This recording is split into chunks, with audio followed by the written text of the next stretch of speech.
So this is the second video showing the second part of what I actually put up for August, the month of August. I know it's September, but we wanted to share with you what we actually ended up preserving for the month of August. But if you're new to our channel, I'm Julia, Aaron's behind the camera, and we are the Canny Couple, a small homestead family in Virginia, the southwestern part of the state, who work every single day to merge homesteading and frugality. So August has been busy, but I will tell you, I'm not a huge canner in August and even in September. I can when I absolutely have to, but I much prefer to can when it's a lot cooler because it heats up my house, and we are really trying to make sure we don't need to run our air conditioning unit outside, which uses quadruple the amount of energy that we would actually have to run if I did can during the hot part of summer. So what I do is the bare minimum, but I still feel like I had a good haul for August, but we're still preserving food. So we've been putting up a lot of food. I really use my freezers pretty heavy. So the first thing we have here is I have some potatoes. I canned, and yes, they're starchy, and that's okay. But I canned some potatoes, and this is my first time canning potatoes. These were potatoes that when they were dug up, they were hit by the pitchfork, the tines, or the hoe, or something like that. So I had to get them put away fast. And I thought canning was a great way. Thought we would try this for potato salad for Aaron. So he's excited to try that because this would be a really easy way for me to do potato salad. I'm always up for any type of potato salad, like if it gets me an extra one a year. If it gets well, this would be more than one. Now the next thing we have over here is we have apples. So apples is what the majority of this is. Apples are a staple in our house. I do apples in a light syrup, and these are all yellow delicious. So we actually did end up having to buy a box of apples this year, but we still ended up getting 15 quarts from our own apple tree. This was Aaron getting up like 30 feet in the air to get apples. It was pretty sketchy because he had to get up to the very top of the tree, and then there just became a point where he couldn't reach anymore.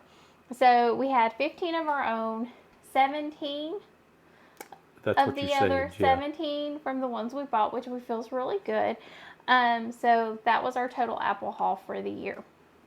It gets us through 32 quart jars of apples. My little one will be okay. She will be okay. She will have her apples. She saw them, and the first thing she said was, "Appy, appy, appy." It was nothing to do but for me to go get a jar of apples, open them, and start feeding them to her right out of the jar. Like nothing else would do. She's canned apple obsessed. I did 3 jars of relish. Now, I might actually end up doing a couple of more of these. I wasn't quite sure how far the cucumbers that we had gotten would take us, but I like having relish, and the reason we do homemade relish, it's really easy for me to use this in potato salad. It's the only reason I make it, because it already has everything in it I need. I can cut out one extra ingredient. Like normally if I would make potato salad, I have to buy an onion. Well, the relish recipe actually calls for an onion, so I just leave it out. It saves me an extra step. And then we have peppers, pickled peppers.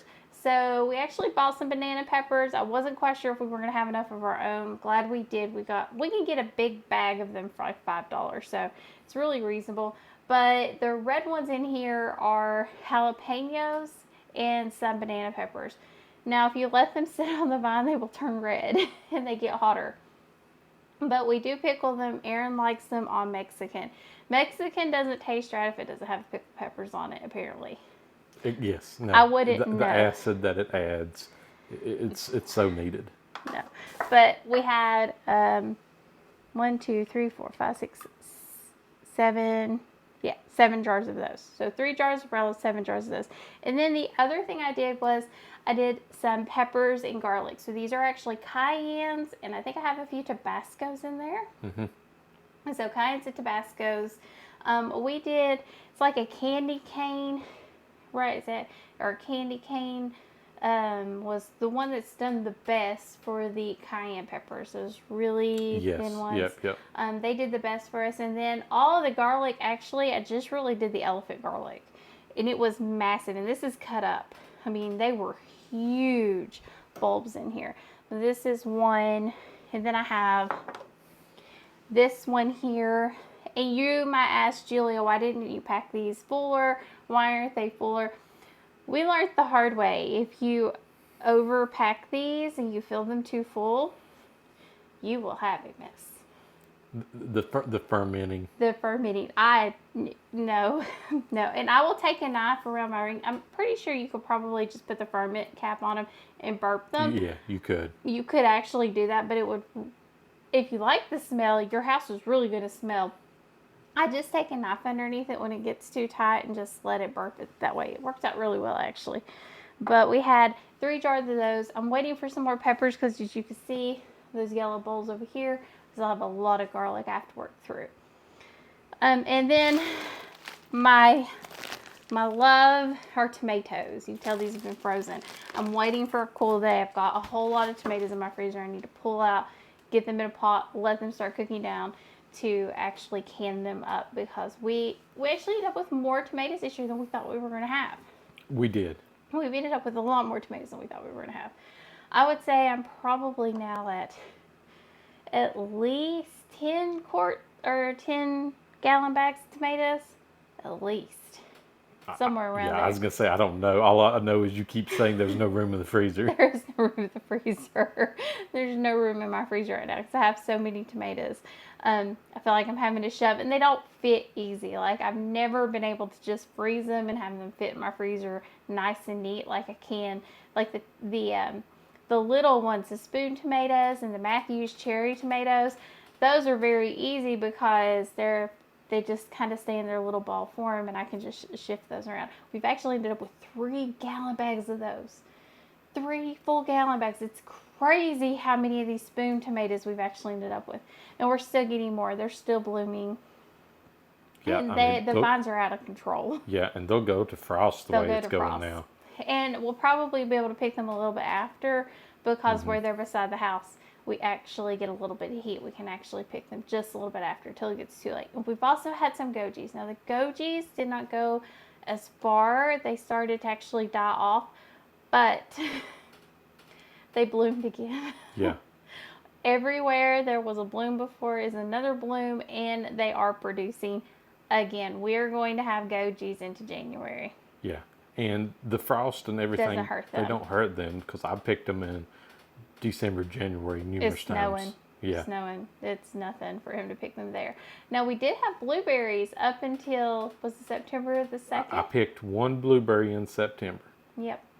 And we also have strawberries. We're getting a few strawberries. We're getting some Seascape strawberries, but they are not going in the freezer. They are actually being eaten as soon as they are washed and ready to be eaten. Between Aaron and the little one, they're not lasting very long.